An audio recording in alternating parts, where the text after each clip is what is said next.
고용 환경에 불안을 느끼는 분이 늘어나고 있습니다. 불안에서 벗어나 경제적으로 독립하고 싶습니다. 자유로운 인생을 꿈꿉니다. 남에 의해서가 아니라 스스로의 인생을 경영하고 싶습니다. 이런 상황에서 안정적인 수익과 자유로운 삶을 손에 넣은 사람들의 이야기를 들려주는 책이 있습니다. 나는 직원 없이도 10억 번다입니다.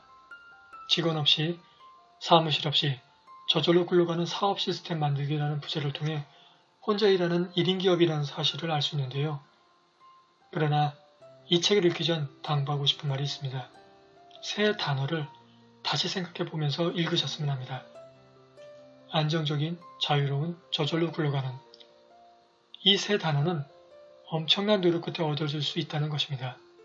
그리고 그것을 얻은 이후에도 잃지 않도록 끊임없이 노력해야 가능할 수 있습니다.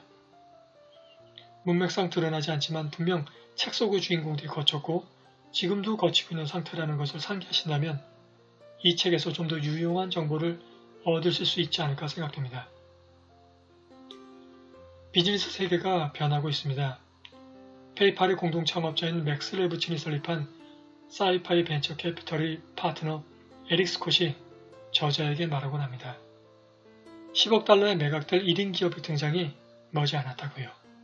그만큼 1인 기업으로 할 수 있는 일이 과거와 달리 엄청나게 커졌습니다. 포토샵을 대신할 수 있는 김프, MS 오피스를 대신할 수 있는 리브레 등 무료로 사용할 수 있는 소프트웨어도 많아졌습니다.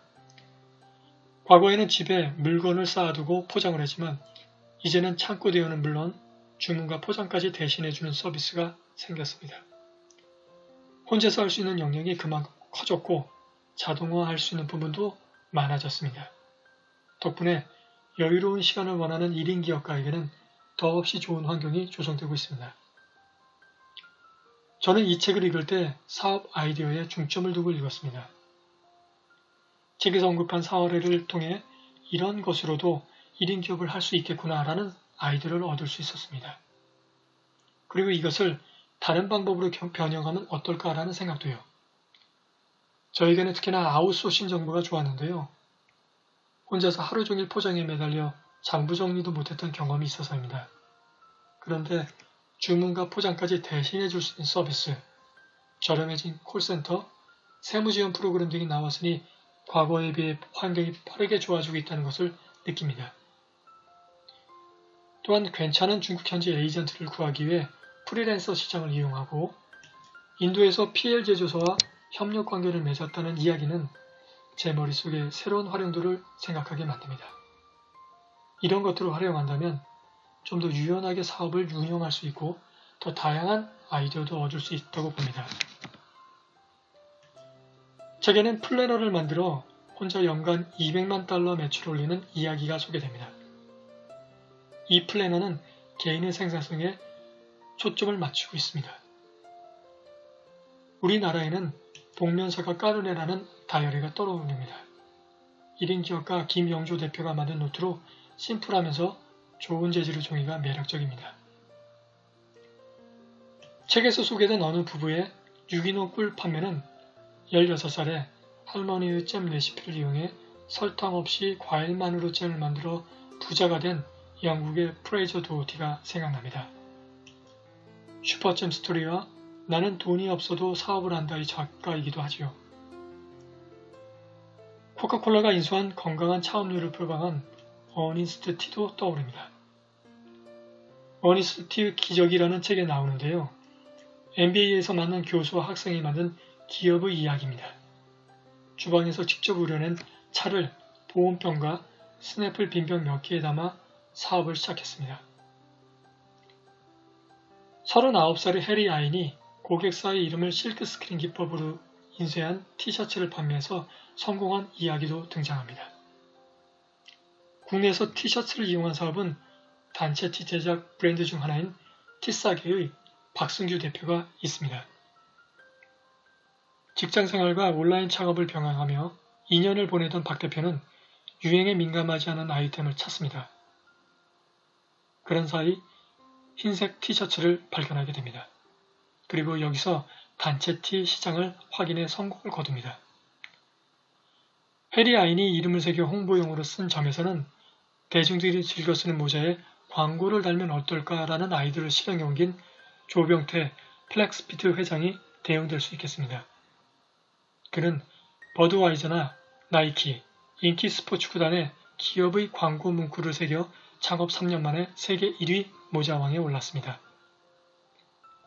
책에서는 100만 달러를 달성한 1인 기업을 6개의 분야로 보여주고 있습니다.